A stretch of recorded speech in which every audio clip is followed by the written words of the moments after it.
Joining us now is DYLN Not Dapo, a 25-year-old rapper who used to go by the name Dapo but rebranded so his music could feel more personal. And he's here to talk about his ambitious new concept album where Dapo mysteriously goes missing.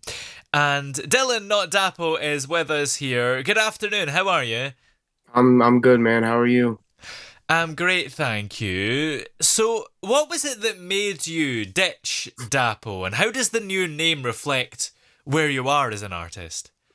Well, the thing with Dapo was I was under a lot of I had my group, the Raw Music Entertainment group, and there was a lot of stuff I was doing with that name that I wanted to break away from in a Mm, way. I feel like it was time for a fresh start, and I thought, what was the best way to do it? And I thought, using my government name but putting like a twist on it yeah, would be the right way to go, but I didn't want to completely remove that alias from me because all my friends know me as Dapo, and a lot of people call me that. So yeah, I thought, why not just play off that a little bit, But it was time for a fresh start. yeah. And was that a sudden moment that you realised it was time to rebrand, or was it more of a slow build up and maybe you'd been putting it off for a while?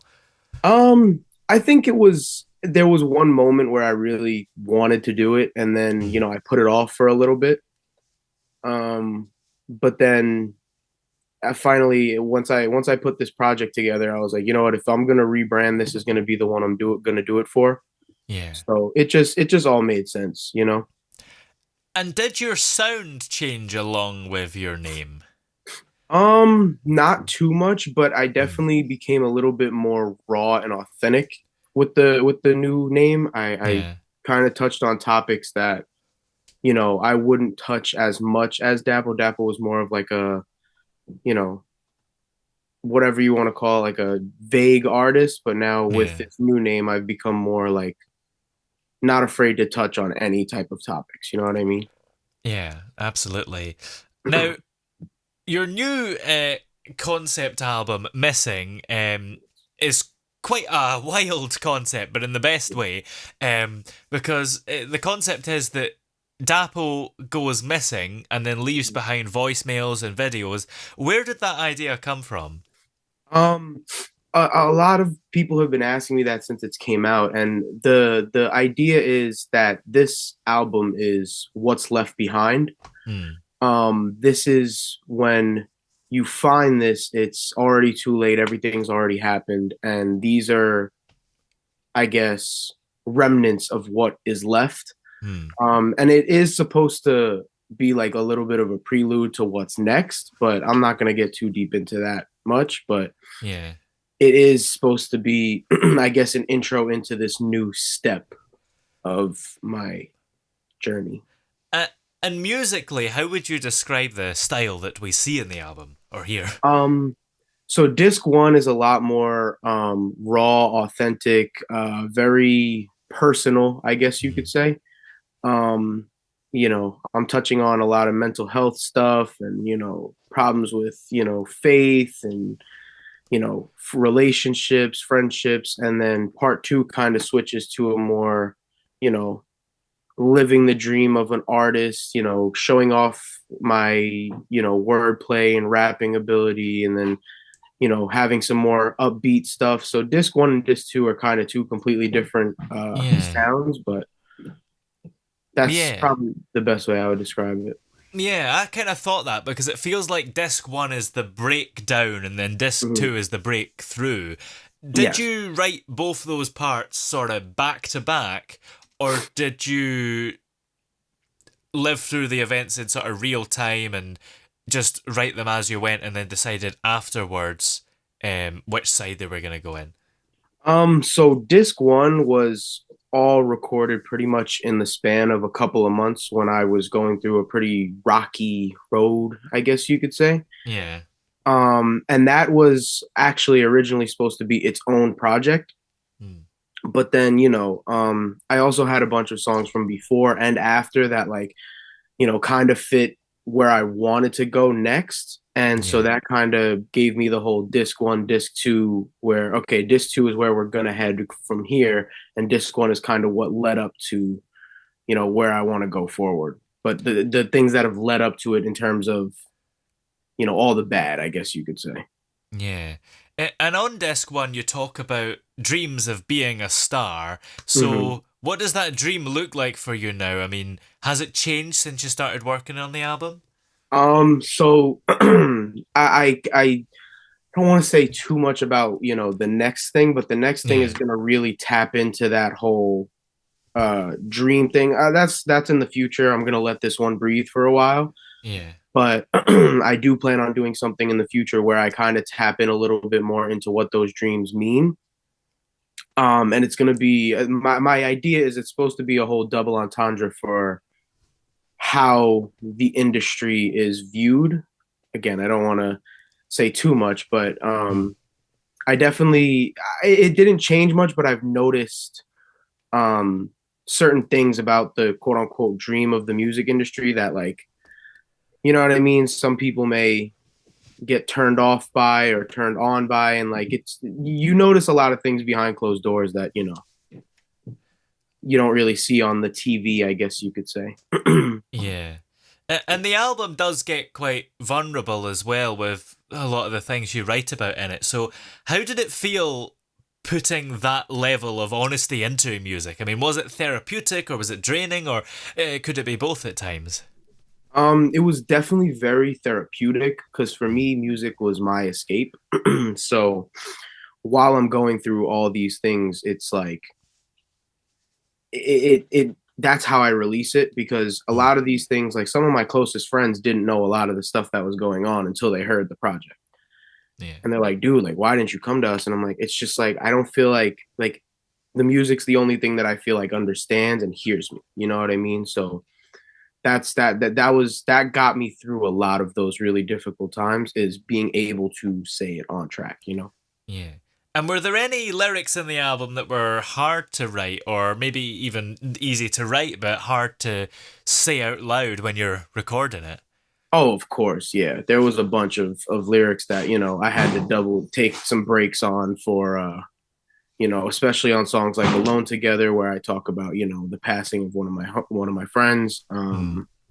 You know, the song LIRR Breakfast where I talk about some deep stuff. Like, it's definitely tough, but even now, listening to it, sometimes I get a little bit choked up, I want to say, but Mm.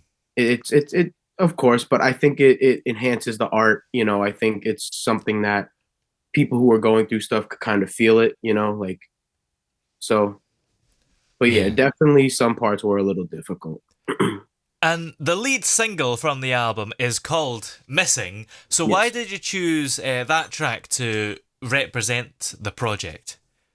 because that song to me was the perfect representation of both sides, where I'm Mm. talking about how I've been going through stuff, but I'm also hopeful in a way. Like I'm still looking at it like there is hope. So it's Mm. and because I feel like some of the songs on this one were a little too dark to be lead singles, but then I feel like some of the songs on this two were a little too like the opposite, were a little too up to Yeah. be singles. So I wanted something that kind of connected both of those.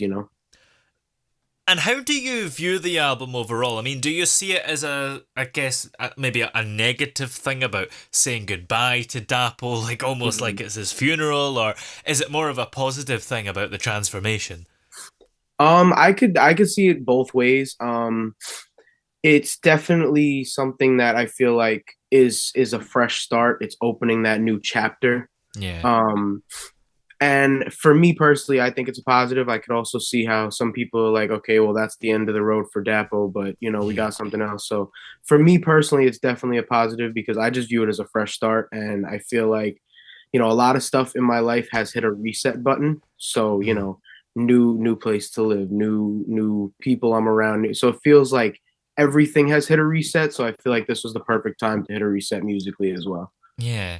And how does the story of the album resolve itself? I mean, does Dapo just go completely missing, never to be heard from again, or does he show up, or is it sort of explained that it is a transformation and it is just maybe an identity change?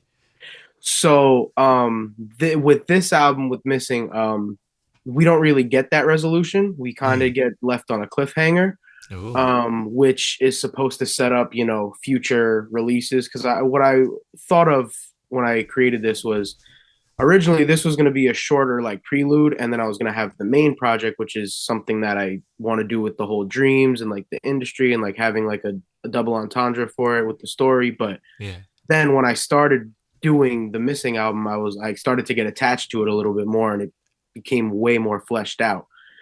So I think so we left on a little bit of a cliffhanger at the end, but it's going to be right now we don't really know what's going on. It's more of just yeah. all right, what is where is, but that will be explained in the future. But right now I kind of want to just, let Missing sit for a little bit, and then I'll continue the story when it's time.